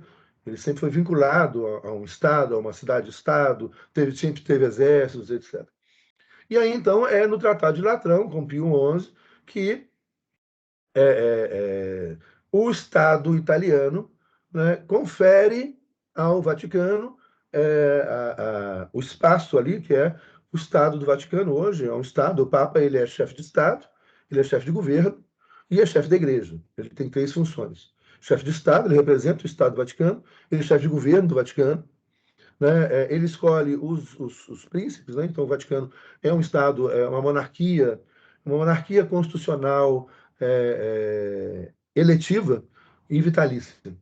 Né? Então os cardeais são os príncipes da Igreja que são escolhidos, né, de forma vitalícia. Obviamente não tem como você passar isso por hereditariedade, né, porque é um Estado também masculino. Né? Agora o Papa Francisco tá, o Papa Francisco é maravilhoso, gente. Eu sou apaixonado pelo Papa Francisco. O Papa Francisco está colocando, né, as mulheres em determinadas funções que as mulheres nunca jamais podiam exercer no Estado do Vaticano e na Igreja Católica. Né? Então, há uma abertura da Igreja Católica e também um reconhecimento que já tinha sido feito por Dom João, pelo Papa João 23, né, que tem um princípio importantíssimo, a doutrina social da igreja, que começa lá com Leão XIII, no século XIX, João 23, aí, né, depois do Papa Paulo VI, né, que mantém a doutrina social da igreja, depois o Papa João Paulo I, que foi um santo, João Paulo I, lindo, mas João Paulo I foi assassinado, né, com 29 anos, 29 dias de pontificado. Tem uma tese de um inglês, né, que fala que ele escreveu esse livro desapareceu depois, eu tenho esse livro aqui, o autor chama David Yallop, que é um inglês que pesquisou, e a tese dele, né, obviamente não comprovada, de que o Papa, João Paulo I foi assassinado, porque ele não interessava a determinados poderes, né, porque ele começou a combater, né, envolvimentos de cardeais por exemplo, com a máfia italiana, com bancos, né, com o poder econômico na Itália e do mundo, etc. Você sabe que tem, até hoje o Papa Francisco combate esses caras, né? Cardeais que andam de Mercedes-Benz, que andam de carrão, né, que levam vidão, etc., o que não tem nada a ver com o cristianismo, né? Que não tem nada a ver com o catolicismo, né? Que não tem nada a ver com o cristianismo, né, principalmente. E aí, então, dizem que ele foi assassinado por essas forças aí. É a tese do cara, que obviamente nunca vai ser comprovada, né? Porque quando o Papa morre, o corpo do Papa é envolto, né, em, em, em chumbo, né? E é colocado dentro de um outro caixão de chumbo, que coloca dentro de um caixão de madeira, com outro caixão de madeira, inviolável. Então você nunca vai fazer uma análise, né, do corpo do Papa. Depois vem o João Paulo II, que aí é um cara ultraconservador. Então aí a igreja dá essa igreja social, né, de... Oh, gente, eu disperso muito, né? Eu estava falando coisas, vocês fazem uma pergunta, lá vou eu. Né? Vocês me chamam para o lugar, lá vou eu. Né? Mas lá da igreja de João 23, do Papa Paulo VI, do João Paulo I, né, que é a igreja social, e cai numa igreja extremamente conservadora com João Paulo II. João Paulo II tem fotografias disso. João Paulo II ele atua junto, tem fotos, né? Isso aí é documento histórico. Atua junto com o governo dos Estados Unidos e com a CIA para desmontar os estados socialistas do leste europeu, da própria Polônia dele, etc, etc. João Paulo II morre, E vem um outro cardeal extremamente conservador, né, que é o Ratzinger, né, e o Bento Kiesling. O Ratzinger, que é alemão, um grande teólogo, um grande estudioso, o cara é foda assim, em teologia, né, mas muito conservador, e que assume aí vive vários conflitos dentro da igreja, etc. É o Bento XVI, e que renuncia, muito raro um papa renunciar, tem pouquíssimos casos, né, na história. Renuncia para então a chegada de uma igreja social de novo, de uma igreja que eu digo que é uma igreja verdadeiramente cristã, né, que é a igreja de Francisco, né, do Papa Francisco, que é essa igreja, né, maravilhosa. O Papa Francisco é maravilhoso. E que vai, então, restaurando essa igreja para todos, né, que é uma igreja da não violência, que é uma igreja do amor, que é uma igreja de Jesus Cristo. Né, e não essa coisa de defesa de violência, né, de vinculação com fascismo, etc., que também tem. Né? Então, a pergunta, né, que foi colocada ali, eu acabei falando demais para responder as perguntas, eu sempre faço isso, mas vocês me puxam para de volta quando começar a viajar demais. Sim, né? Parte da igreja, sim. Parte da igreja, não. Né? Inclusive o Vaticano. Parte, sim. Parte, não. Né? E isso também é na igreja protestante alemã e em vários outros lugares. Né? Bom, gente, aí eu tenho que recomendar um livro para vocês. Se vocês gostam, né, de estudar teologia, tem um livro lindo, fabuloso. Ah, peraí. Isso é cabeça cansada. Começo a esquecer o nome das pessoas, porque hoje eu já trabalhei demais. Gente, tem que lembrar. Eu reli esse livro nas férias agora. É um livro fininho, denso, muito importante. Eu vou procurar depois, eu mando a foto do livro para vocês pelo WhatsApp. Que ele fala, é um grande filósofo e teólogo italiano contemporâneo, né, que faz um livro sobre o Apocalipse. Né? E o Apocalipse é muito interessante. Não é nada disso que se coloca no senso comum, né? O fim do mundo, vai acabar, vai morrer todo mundo. O Apocalipse é revolucionário, né? O Apocalipse é o fim do mundo mal. O Apocalipse é o fim da maldade. É quando a maldade se torna revelada, né, como está acontecendo agora. E aí, então, é fácil de combater, porque é algo, né, que esse teólogo e filósofo italiano desse livro, mas eu vou mandar para vocês. Vou mandar esse livro, tem que mandar esse livro para vocês, me cobram, tá? É muito bom, tem que ler, da editora Boitempo. Que droga, gente. Ah, daqui a pouco. O livro está lá no meu quarto também, não vou lá buscar. É, não, estou forçando aqui, mas não está vindo. Mas virá para vocês. Ele coloca justamente isso. O que é o Apocalipse? Né? Você tem que ler o Apocalipse, né, a partir dos teólogos cristãos, né? E você tem números, muito livro, é muita produção, é muito estudo. Os caras estudam demais, estudam demais. E aí, olha, o Apocalipse é o anúncio do fim do mal. Né? Só que o problema é que o mal sempre esteve e ainda está infiltrado na própria igreja, com falsos pastores, falsos profetas, falsos padres que defendem a violência, que defendem o fascismo e que defendem arminhas, né? Esses falsos pastores, esses falsos profetas, né? Eles sempre existiram. E o Apocalipse fala disso. É o momento, então, onde o mal que está mesclado em toda a sociedade, né? Esse mal começa a ficar explícito, visível. E aí, então, nesse mal revelado, ele passa a ser fácil de ser combatido. Ele não está mais misturado com o bem, né? Dentro das igrejas, ou dentro das comunidades, dentro da família, dentro da sociedade, etc. Ele vai se revelando. Né? E aí, uma coisa que o Apocalipse diz é o seguinte: olha, tem uma expressão do grego, né, que é o katekon. Ou seja, você tem o mal, né? O katekon é aquele que faz acordo com o mal. Isso é interessantíssimo. Se você levar isso para a política, né?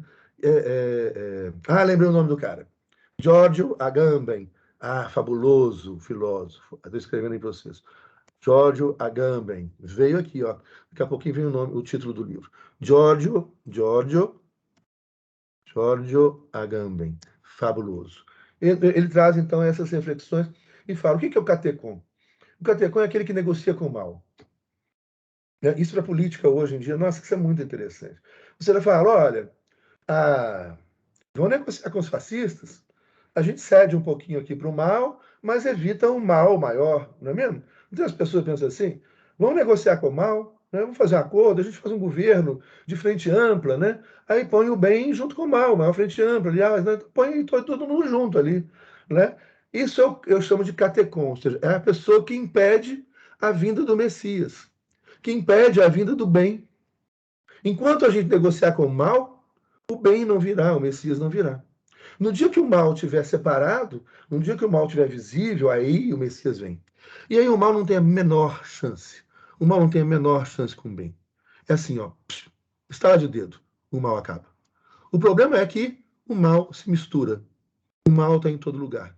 Né? O mal se mistura e está isso. O mal está em todos os lugares. Essa é a sua pergunta aí, de novo. Né? Pio XI, né? Não o Pio XI, né, necessariamente, pode até ser, mas não conheço tanto a história de Pio XI para falar disso, mas é essas pessoas, né, é esse mal infiltrado dentro de uma igreja que defende o bem, o amor, porque ela é cristã, e Cristo só defende o bem, não defende a violência. Então, se você vê violência dentro da igreja, e não é pouca, né, na Inquisição, por exemplo, nas torturas, nas guerras, até hoje, né, você tem, né, pessoas que defendem, né, violência, etc., dentro das igrejas protestantes ou católicas, né, são poucos, mas tem, e incomodam muito, né, é isso. É esse, esse mal que está infiltrado. Então você tem que revelar, falar, olha o mal aí, ó. Aí sim, aí vem o bem e acaba, né? Revelação. E aí, essa expressão revelação também. O Giorgio Agamben tem um outro livro sobre revelações. Eu vou procurar os dois e mando para vocês. Né? Essa palavra é muito importante. Né? Que é uma outra questão, ele discute a revelação num outro livro. Né? A revelação, veja bem, a revelação não é algo é, é, é, que é escondido. A revelação não é algo ocultado, em que alguém então vai lá e remexe, né, e olha, revelado o que estava oculto. Não. A, a, a, na revelação, ou seja, as coisas estão sempre diante dos nossos olhos. A revelação não é a revelação do oculto, mas é a revelação do que está diante dos nossos olhos e que a gente insiste por algum motivo e não vê. Olha que barato. Né? Olha que barato. É trazer a verdade, exatamente, Cristiano. É trazer a verdade. Está aí. Né? O sujeito é isso. O que é essa revelação? É o sujeito chegar e falar: olha, eu sou cristão, né, e eu defendo a pena de morte. E essa revelação fala: não, você não é cristão. Acorda, sujeito. Acorda. Você não é cristão, você não pode ser cristão. Ou seja, é aquilo que está na nossa frente, está na nossa cara. A revelação é justamente trazer a verdade. A revelação, né, não é do que está oculto. O mal não está oculto, o mal está aí, está do nosso lado. Está o tempo todo. Ô, gente, desculpa, né? Acabou virando uma aula de teologia sem eu ter competência para dar aula de teologia. Como Jesus falou, eu gosto de estudar teologia, tenho um monte de amigos teólogos aí na PUC que me ensinam um monte de coisa. O que eu estou falando a partir das leituras, então, portanto, não é invenção nenhuma, né? Mas eu não tenho nenhuma pretensão, né, de falar em nome de pessoas que passam a vida estudando muito, né? Que são aí os nossos teólogos da PUC, né, do ISTA, do Instituto São Tomás de Aquino, da FAJ, da Faculdade Jesuíta, do curso de Teologia da Faculdade Jesuíta, e esses caras, sim, né, vão falar e vão ensinar muita coisa. E o pouquinho que eu sei, aprendi com esses caras, né, e lendo e estudando esses livros. Né? Então, vamos voltar para a teoria do Estado, né? E, gente, quando eu começar a viajar assim, me tragam de volta. Eu viajo mesmo na maionese. Né? Vocês já me conhecem, né? Desde o início do semestre, né, que eu viajo na maionese. Né? Então, é, é, é... mas é muito bonito isso, né, gente? Nossa, eu vou ler de novo. Vou... é muito legal. E são dois livros fininhos, mas são densos, densos. Você não lê. Se você chegar e falar, li de uma sentada, professor, então não lê tudo de novo.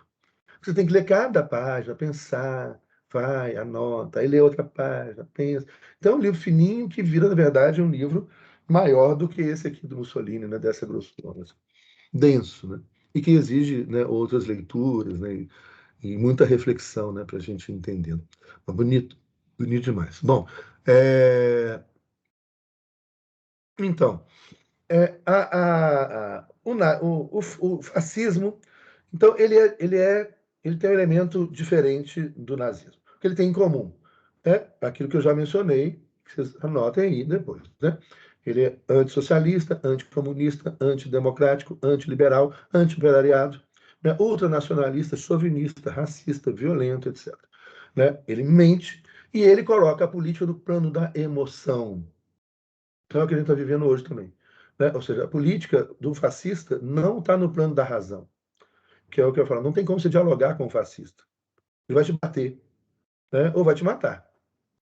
Né? Porque quando se instaura efetivamente um regime fascista, nazista, assumido, aí você pode matar qualquer pessoa.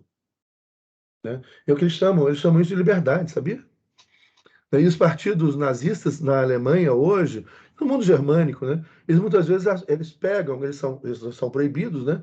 Então os nazistas estão aí, então, tem deputado nazista, etc. Só que eles não podem ter um partido com o nome, né, nazista. Então, eles geralmente, os partidos de extrema-direita assumem, colocam no seu nome liberdade.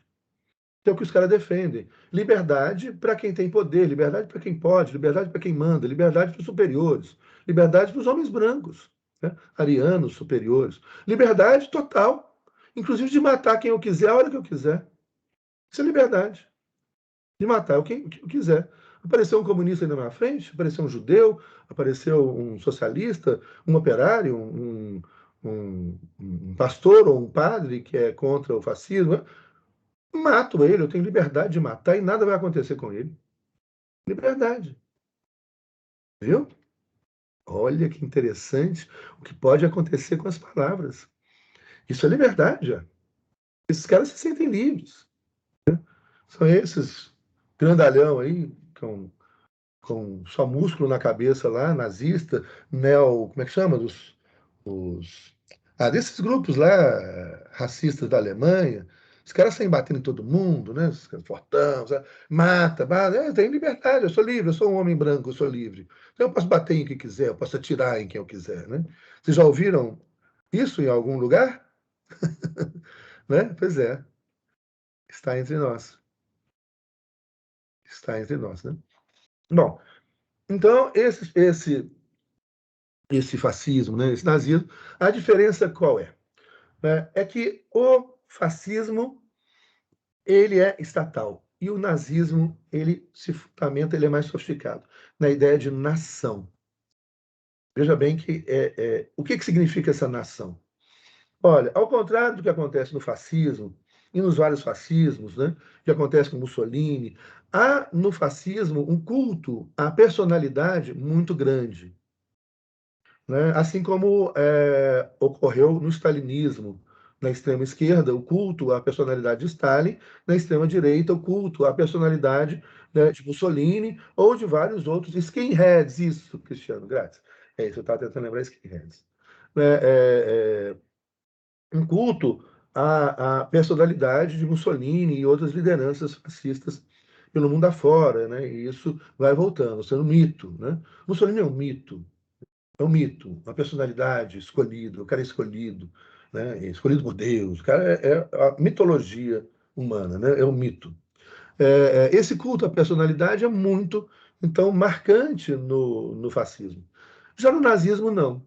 Você não vai ver, óbvio que há também, mas numa dimensão muito menor, né? Então, como é que não vai haver? Vai ver numa dimensão muito menor, né? No hitlerismo. Tanto que não é hitlerismo, é nazismo. Né? O nazismo vai trabalhar com os símbolos e não tanto com a imagem de Hitler. Hitler também, mas qual que é o papel de Hitler? Hitler ele é a voz da nação. Então, Hitler existe para os nazistas uma entidade que é a nação. Né? Então, olha lá, como é que é? Deus acima de todos, Brasil acima de, de tudo, sei lá. Como é que é isso? Não precisa repetir essa bosta, não. Não precisa falar essa merda, porcaria. Fala essa bosta. Mas isso é Isso é nazismo, né? A gente fala, olha, né, há algo, a nação, a nação, a arquitetura da destruição é excelente. A nação paira sobre o Estado. Olha que piração. Há uma nação, há uma vontade. Um outro filme interessante para vocês verem é Triunfo da Vontade, da Leni Riefenstahl, que foi feito em 1934. A nação, então, paira sobre todos. Essa nação, ela é a vontade. Ou seja, existe um ser fictício. A nação é um ser fictício. A nação tem vontade própria. A nação é uma entidade. E a nação tem uma voz. Alguém que fala pela nação. Mas essa pessoa, essa voz da nação, que é Adolf Hitler, não é mais do que a nação. Ele é passageiro. Olha que sofisticado e olha a pretensão. A pretensão é muito maior. A pretensão vai além do líder. O Führer, né, o líder, Hitler, ele vai morrer. Mas o Reich é um Reich de 1000 anos, né, como foi o Império Romano. O terceiro Reich, o terceiro Império, né, esse Reich de 1000 anos, ele vai continuar, porque é a nação. E vai vir outra pessoa que vai falar em nome da nação. Hitler é só o tradutor da vontade da nação, que paira sobre todos. Essa é. Né? Então, a nação.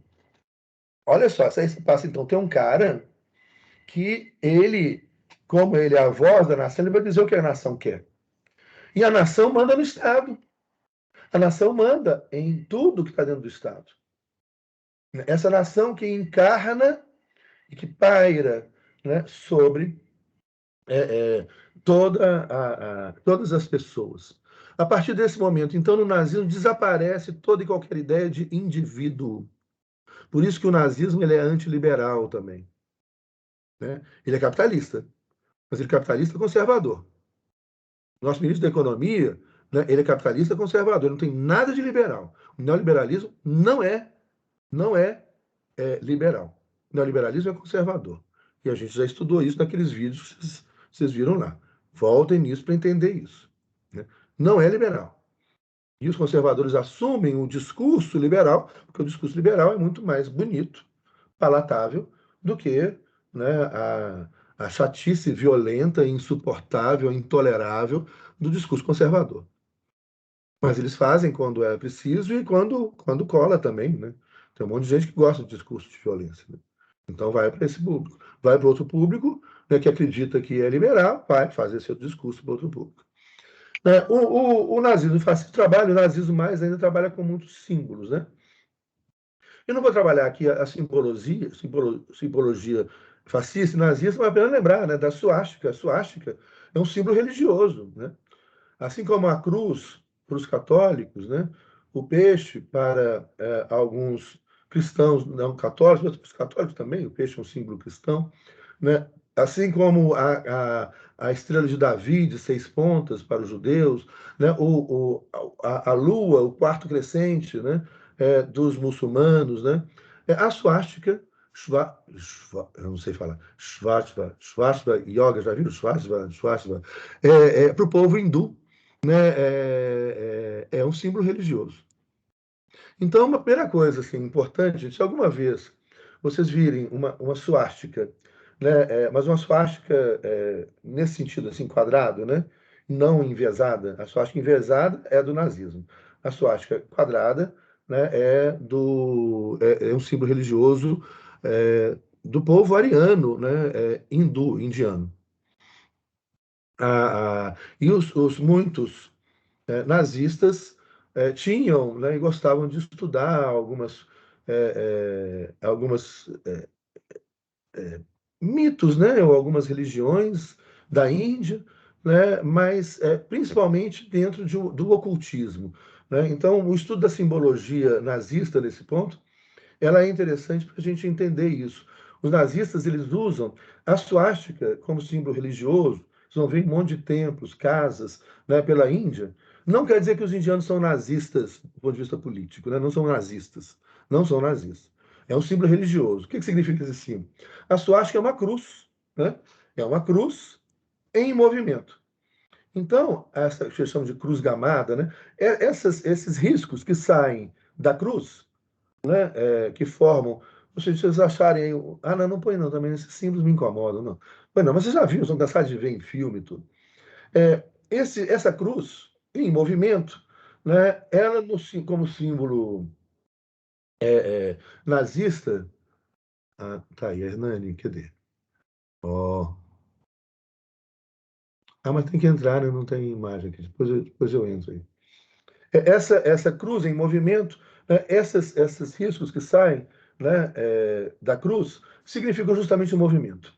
Então, a cruz é usada como símbolo religioso na Índia, por algumas religiões, das várias religiões da Índia, né, era essa cruz do movimento anti-horário. Ah, tá aí. Obrigado, Ana. Essa turma é fabulosa, gente. Essa mesmo. Essa aí, olha lá, viu? Essa cruz, ela tá horizontal, né? E é a cruz em um movimento, né, horário. E tem a cruz no movimento anti-horário. A cruz, então, é uma cruz, olha só, essas coisinhas que saem da cruz, né, indicam o movimento dela, né? Então, ela está girando no sentido horário. Essa cruz, então, significa o quê? Você tem todo um movimento da cruz em torno de um eixo. Esse eixo, né, central ali é Deus. Um único Deus, uma única vontade, uma única força. Tudo gira em torno desse Deus, dessa força, né? Não de um Deus em formato humano, como foi o Deus do judaísmo e depois o Deus do cristianismo, né? Que vem do Deus do judaísmo, mas essa grande força, né? Tudo gira em torno dessa grande força. Os nazistas pegam esse símbolo, então, né, e invertem. Põe no sentido, e não só põe num sentido anti-horário, que aí então isso tem a ver com alguns estudiosos de símbolo, né, como sendo uma conexão com a ideia do mal, né? Mas isso é análise da simbologia. Você tem muita gente que estuda. Eu tenho aqui um dicionário de símbolos, interessantíssimo, que explica a origem de todos esses símbolos, né? Essa cruz no sentido anti-horário, e os nazistas, na bandeira, né, a bandeira da Alemanha, né, vermelha, preta e amarela, ela passa a ser uma bandeira vermelha, né, com um círculo branco e em cor preta, né, essa cruz gamada, né, mas agora no sentido anti-horário, e ela é inclinada. Ela não é mais como aparece aí, tá, de uma forma quadrada, ela é quadrada, certo? Não é de forma quadrada, mas horizontal. Ela é inclinada, né?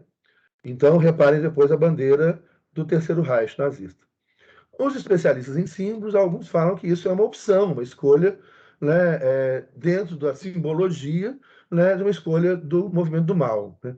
É uma escolha, ou seja, haveria aí, então, a escolha dos símbolos, né, uma escolha efetivamente, uma escolha pelo mal, uma escolha do mal. Mas isso aí são estudos de simbologia e etc. Mas o que, sem dúvida nenhuma, que os caras eram maus, né, de verdade, isso eles eram. Né? É um mal cru, né? É cru, cru. Essa simbologia, então, que se espalha por toda a Alemanha. Não é retrato de Hitler, né? É a cruz gamada, é a bandeira da Alemanha nazista que vai estar em tudo. Né? Todo alemão vai andar fardado agora. Então você tem uma militarização da sociedade. Né? É uma outra característica do nazismo e do fascismo. Os civis se vestem com uniformes. Né? O prefeito da cidade, os políticos, as pessoas, né, se vestem com uniforme caqui, né, com a suástica no braço. Então, você tem toda a população que vai colocar um símbolo, né, uma cor, um símbolo, né, no seu corpo, né, na sua vestimenta, que vai se tornar fácil de identificar. Fala, olha, o amigo é fácil de identificar. Ele está usando o cabelo desse jeito, ele é louro, ele é branco, né? Ele usa um uniforme caqui, uma suástica no braço, ele usa esses símbolos, faz esses gestos. Esse aí, então, é o que a gente não mata. O que não usa isso aí, a gente pode matar. A gente tem liberdade para matar, né?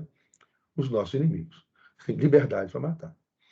O que se reporta, os documentos, etc. Tem, por exemplo, em relação ao Eichmann, uma história, né, que fala, e mais de uma história, né, mas o Eichmann foi preso, né, pelo Serviço Secreto Israelense e foi levado para Israel, onde ele foi julgado, condenado e morto. Né?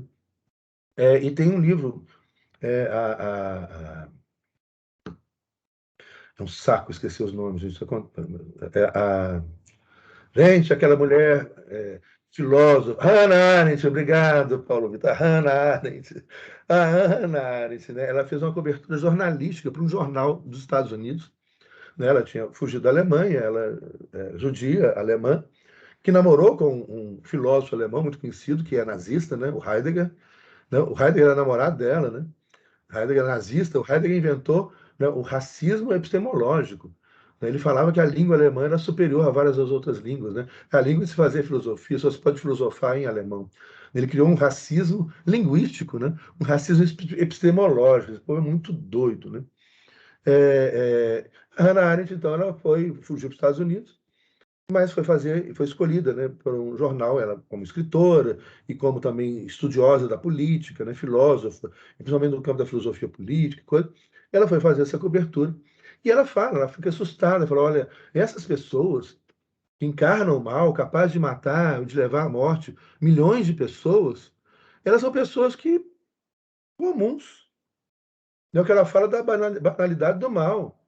O Einstein é um burocrata, né? Ele não tem nada demais, ele é um burocrata a mais. Só que na burocracia ele assinava e mandava milhões de pessoas serem mortas. E conta a história do Eichmann que ele, uma vez, chegou uma. Agora não vou entrar o contexto, gente.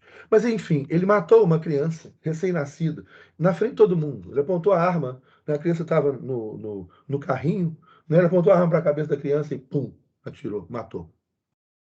Né? Isso que a gente fala do mal em estado puro.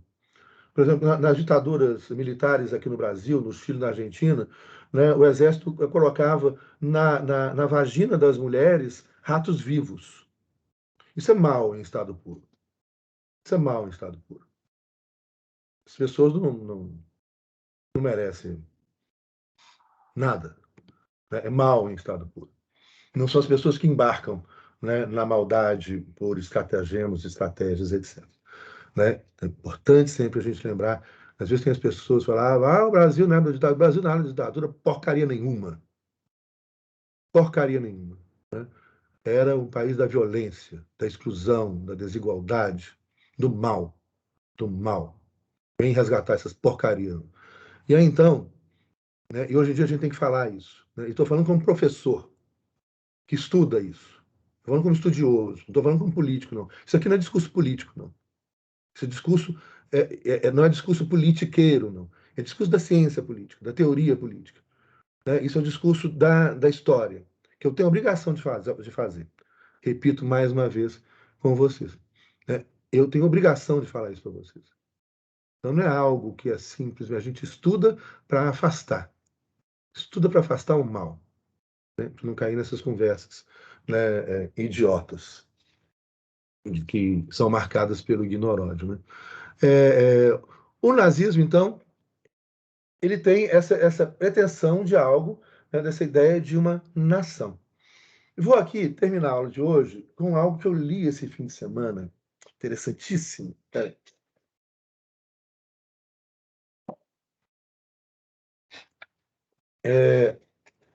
A Hungria hoje tem um nazista no poder, né, que é o Viktor Orbán. Vocês já ouviram falar dele? Inclusive, se diz cristão, né? Né? Ele patrocinou na Hungria, inclusive, o encontro dos cristãos conservadores, onde foi uma representação do Brasil, inclusive. Né? O Viktor Orbán, ele é nacionalista, ultranacionalista, né? Racista, tudo isso, né? Que a gente já sabe. Antiliberal, antissocialista, anticomunista, antidemocrático, etc. E assumiu o poder e o partido dele, o Fidesz, né, conseguiu a maioria de mais de 2/3 para mudar a Constituição e tudo. Né? As previsões, esse eu li aqui, está no Le Monde, tá? Eu li no domingo. Domingo eu tiro para ficar lendo Le Monde e outros jornais, assim, tomando uma cervejinha de leve. Eu gosto, às vezes, de ir para um boteco, assim, e sento na mesa sozinho, aí fico lendo, levo um monte de jornal, um monte de livros, e fico lá lendo, tomando cervejinha sozinho, passa a tarde ali. né? E eu li esse no domingo aqui. Olha que interessante. O Orbán, prevendo que ele vai perder as próximas eleições, porque todos os outros partidos de direita, centro, esquerda, comunistas, socialistas, sociais-democratas, sociais-liberais, liberais, conservadores moderados, todos se uniram contra o Viktor Orbán e o partido dele, o Fidesz. E aí, então, segundo sondagens, mas a eleição vai ser só o ano que vem. Ó, que interessante.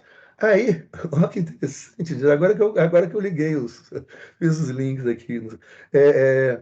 Ele, então, prevendo a derrota, o que ele começa a fazer?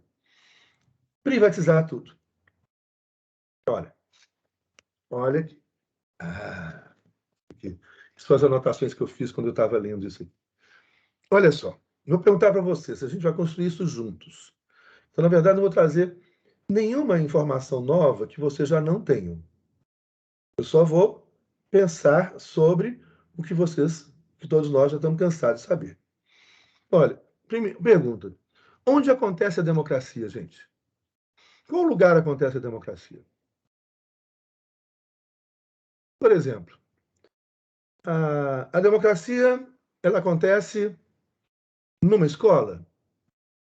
Você pode escolher o diretor da escola, os professores, etc. Olha, aqui no Brasil você pode, uma escola pública você pode. Uma escola privada, lógico que não. A escola privada tem um dono, né? E o dono contrata quem ele quiser. É direito dele, propriedade privada, não é? Ele contrata quem ele quiser. Na escola pública, você pode ter uma escola pública num formato autoritário, né? Você pode ter uma escola pública num formato democrático. Você pode ter, como você teve em Minas Gerais, isso aí, essa legislação é lá do século passado ainda, né? Não sei se ainda vige isso, não acompanho mais, que se estabeleceu eleições, né, diretas para diretores das escolas públicas no estado de Minas Gerais, por exemplo. A democracia, ela acontece aonde? Acontece no Estado, né? Você tem o poder legislativo eleito por nós, não é mesmo? Você tem o poder judiciário que funciona com base em concurso público. Então, todo mundo que cumpre determinados requisitos, eu acho que o concurso público é um dos mecanismos mais democráticos que tem para uma função técnica jurídica, como é do Poder Judiciário, do Ministério Público, da Defensoria Pública. Então, você tem ali alguma coisa de democracia, né, nos poderes do Estado. A, a, o presidente, a presidente da República é eleita, o governador é eleito, o prefeito é eleito, os vereadores são eleitos. Então, o lugar da democracia é o Estado, né? Ou é o espaço público, por exemplo. Nas universidades públicas, você tem, por exemplo, nas universidades federais do Brasil afora, você tem eleição para reitor, eleição para diretor da faculdade, eleição para reitor da universidade, etc. Participação dos trabalhadores da educação superior, dos servidores administrativos, né, no conselho universitário, na votação, participação dos professores, né, que são servidores públicos também, no conselho universitário, que é eleito também, né. Então, você tem ali uma estrutura democratizada, né, por exemplo, para as universidades públicas. Na universidade privada, não, é óbvio que não. O setor privado visa o lucro. Né? Então, o dono da universidade vai escolher quem é. No caso da nossa universidade, era uma universidade estatal, pública, era do Vaticano. Né? Só que aqui no Brasil, ela é mantida por uma fundação, né, de direito privado, mas ela tanto vocês entram na PUC, tá a bandeira do Vaticano lá. É uma universidade confessional, ela não é uma universidade privada comum, ela não tem dono. Né? Então, é diferente. Mas você tem um monte de universidade que tem dono. Quem manda é o dono. Contrata e demite a hora que quiser. Né? Escolhe o reitor, escolhe o diretor, é dele. É o direito que ele tem, afinal de contas, não é? Então, por exemplo, na padaria que é de esquina. A padaria, ela funciona de uma forma democrática? Óbvio que não, gente. A padaria tem dono. E o dono da padaria contrata quem ele quer, não é mesmo? E se os funcionários da padaria começarem a desobedecer o dono, eles perdem emprego numa hora. Vai embora daqui, meu amigo. Contratar outro, não é mesmo?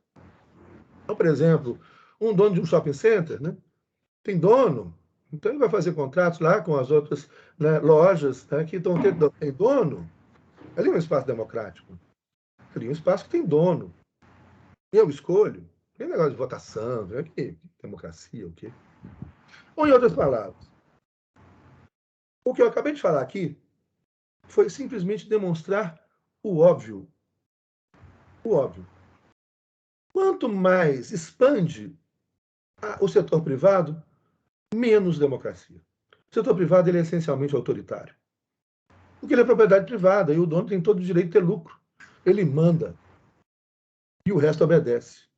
O setor privado é, portanto, uma área autoritária, onde há, veja bem, não estou falando que o Estado ele é democrático, porque estudou até agora, a gente só viu que o Estado também não é democrático, não.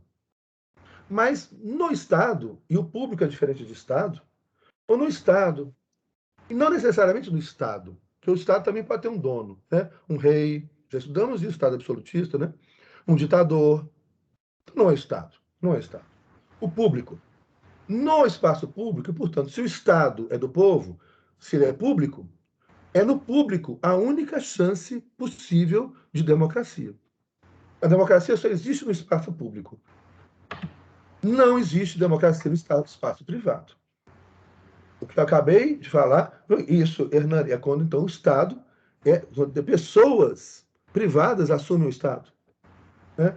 A família Neves, a família Gereissati, a família Magalhães, a família, né, a família do atual presidente, né, do Brasil. Né? Então, quando então, famílias assaltam o Estado, tomam o Estado para si. Né? O Estado em si, ele não é nada, depende de um Estado democrático. Ele não tem regalias. Se é um Estado autoritário, ele tem regalias. Se é um Estado corrupto, ele tem regalias. Se é um Estado, no Brasil, como o próprio Estado, né, não só a privatização, mas o Estado está em mãos privadas, servindo a interesses privados, é um Estado de regalias. Sim, regalias que o setor privado tem, tem que ter, porque faz parte da regra privada, ter regalias. Eu sou o dono, não é regalia, eu mando. E você obedece. E se o setor privado toma conta do Estado, é como no fascismo, né? O setor privado manda, inclusive no Estado. Ou determinadas famílias, né, que mandam no país desde 1822, assumem o poder do Estado, né, elas têm regalias. Isso não é público. Esse não é um Estado público. É só na esfera pública, só no público que há possibilidade de democracia. Então, o que eu estou falando aqui, gente, o óbvio, do óbvio, do óbvio, do óbvio, do óbvio, do óbvio, do óbvio. Até apareceu, né, a Maria Bethânia cantando, tem uma música linda que ela canta que fala do oco. Você é o oco, do oco, do oco, do oco, do oco da vida. Essa música é linda. Vocês têm que ver. Eu não ando só. Eu não ando só. Né? Isso aí, Maria Bethânia. Depois da aula, ouçam Maria Bethânia. Não ando só. Linda, ela recita e canta, e tem uma hora que ela fala do mal, né? O chão, você não merece nem o chão que você pisa. Você é o oco do oco, do oco, do oco. Né? Isso é um nazista. Ele não merece nem o chão que pisa.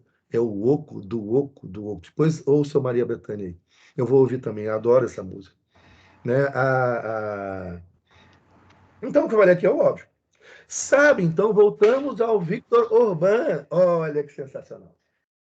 Sabe o que o Viktor Orbán, então, fez? Ele vai perder o poder do Estado.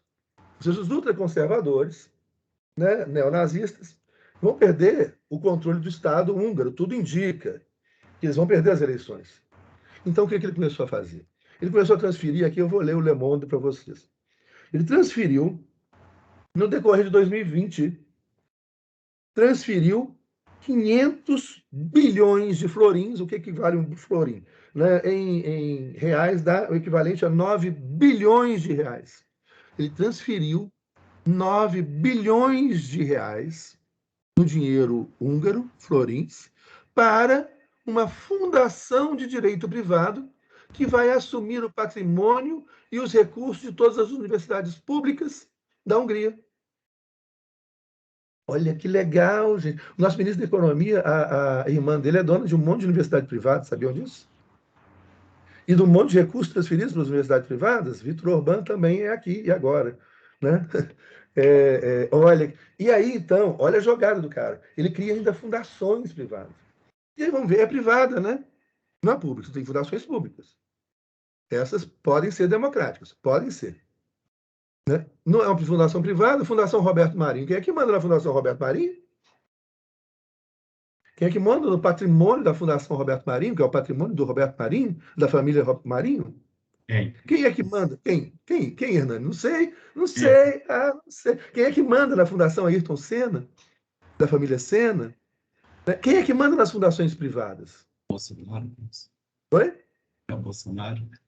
Não, é a família Marinho, é a família Sena, é o poder privado, não é público, é o poder privado. O Bolsonaro é um oco, né? É um nada. Ah, né? Não é nem o Orbán, que é um outro oco também. Mas o que, que o Orbán, então, começa a fazer? O que, que o governo dele começa a fazer? Começa, então, a transferir recursos públicos aos montes, né? E transformar serviços públicos em fundações de direito privado, que agora vão exercer os serviços públicos. Olha a conclusão da reportagem, olha a conclusão da reportagem do Le Monde. Eu achei isso fantástico. Eu marquei, eu vou escrever, eu já marquei, eu escrevi o sumário, está aqui, vou escrever um artigo sobre isso. Isso é muito impressionante. E genial, genial. Né? Mas não é novidade. Né? Hitler lá, Mussolini lá, não é novidade. Essas grandes fundações, né? Vou ler aqui só a parte final da reportagem do Le Monde, e com isso eu termino a aula também, que já acabou o tempo. Símbolo dos grandes trabalhos do Fidesz, que é esse partido de extrema-direita, para enraizar o seu poder, a nova elite nacional conservadora, os caras têm muita grana, Fiesp, né? A nova elite, aqueles caras que participaram do jantar outro dia lá, né, rindo da cara do Oco, né? Lá com o Temer, né? Que representa essa Fiesp, né? Essa elite conservadora.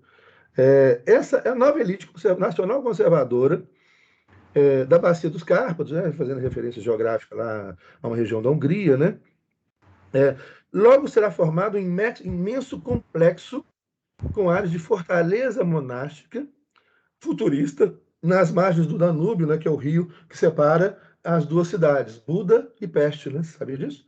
Buda e Peste, que dá Budapeste. Tem um livro, inclusive, do Chico Buarque de Holanda que chama Budapeste.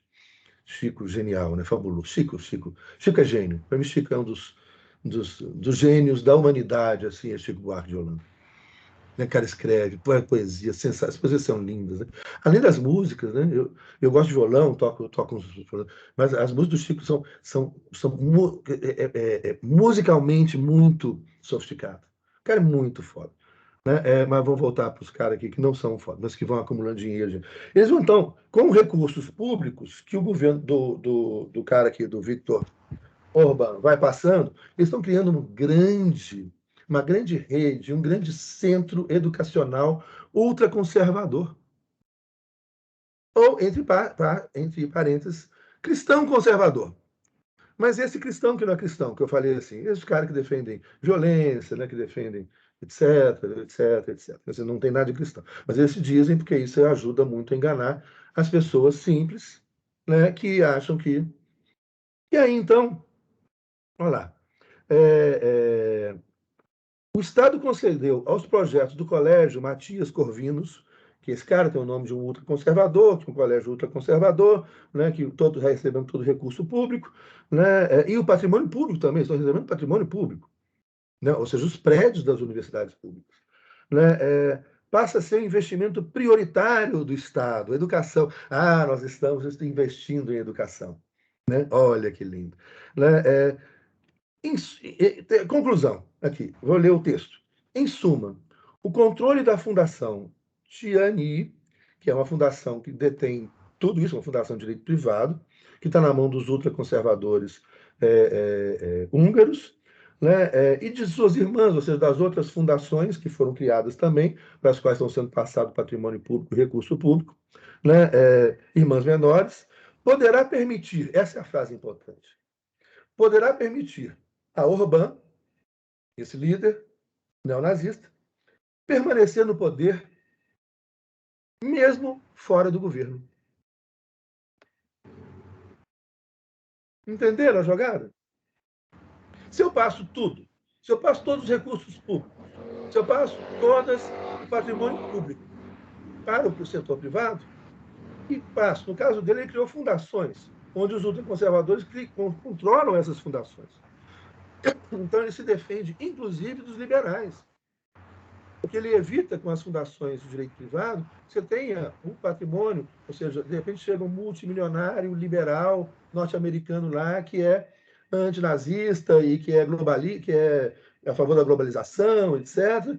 E aí compra isso aí. Quando ele transforma isso em fundação de direito privado, ele mantém isso na mão de um grupo húngaro nacionalista de grandes proprietários ricos húngaros conservadores que dominam essas fundações de direito privado. Ou seja, ele transferiu o Estado para o setor privado. Então não tem mais SUS, né? Não tem mais Petrobras, não tem mais Banco do Brasil, não tem mais Caixa Econômica Federal, não tem mais Universidade Federal. Está tudo para o setor privado. Então não precisa mais estar no poder, não precisa mais estar no governo, não precisa mais ganhar a eleição. E quem vai assumir o governo não vai ter nada para governar, porque está tudo na mão do setor privado. Ou seja, e o setor privado é autoritário. Acabou. Acabou o Estado, acabou o setor público, acabou qualquer possibilidade de democracia. Entenderam a lógica? Isso é sensacional. E a gente tem que concordar que os caras fazem direitinho. Fazem direitinho.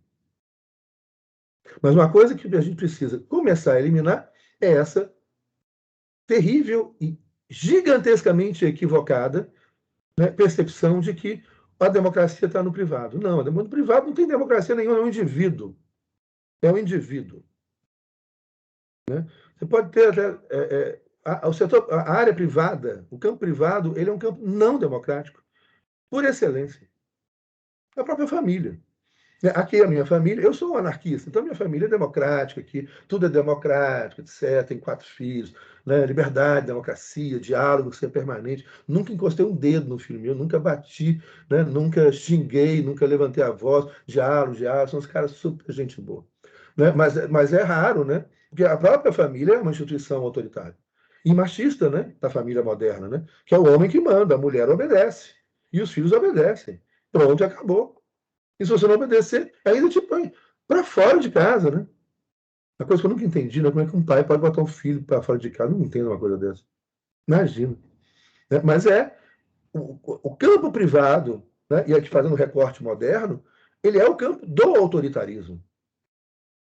Ele é o campo essencialmente não democrático, que ele se funda no indivíduo e na propriedade privada. Entenderam? E, gente, eu acho simples de entender isso. Agora, o problema é as pessoas ouvirem, né? O problema é as pessoas ouvirem. E aí, de novo, a gente volta, né, à velha questão. Como é que a gente vai fazer, né, com tanto ódio, com tanta cegueira, né? Ah, só com muito amor, gente. Muito amor, muita paciência, muito amor, muita paciência, para ver se a gente consegue tirar as pessoas que estão vitimadas pelo ódio dos maus de verdade, né? Que são esses fascistas e esses nazistas. Na próxima aula, amanhã, nós vamos, então, trabalhar, né, outros conceitos. Nós falamos, então, vamos trabalhar, aprofundar um pouco mais o conceito de social-democracia e de socialismo, e vamos diferenciar, então, né, nós já falamos hoje do Estado nazifascista, né, já falamos do Estado liberal, vamos falar agora, então, do Estado social, do Estado socialista, e da diferença, nós já introduzimos o Estado social, seus elementos, suas características, vamos, então, falar da diferença entre o Estado social e o Estado socialista. Joia? Então, é isso aí. Alguma pergunta, gente? Então, até amanhã. Obrigado. Tudo certo. Obrigado, professor. Boa noite. Falou. Obrigadão, Sexto. Bom, boa noite. Boa noite. Boa noite.